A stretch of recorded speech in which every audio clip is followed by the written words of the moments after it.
He's throwing shade. He's throwing shade.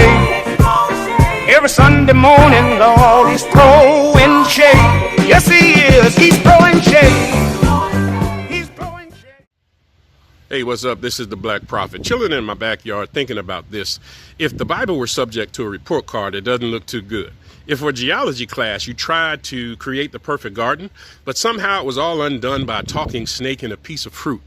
Or for home economics, you tried to erase sin from the world, and the flood ends with a survivor drunk and naked and sin still very present. Or if for language class you tried to confuse the languages because people just shouldn't work together, but now, a few thousand years later, Duolingo can teach people 5 languages before lunchtime. You gave commandments that even your people couldn't keep. Don't look too good. Somebody is getting a D. He's throwing shade. He's throwing shade.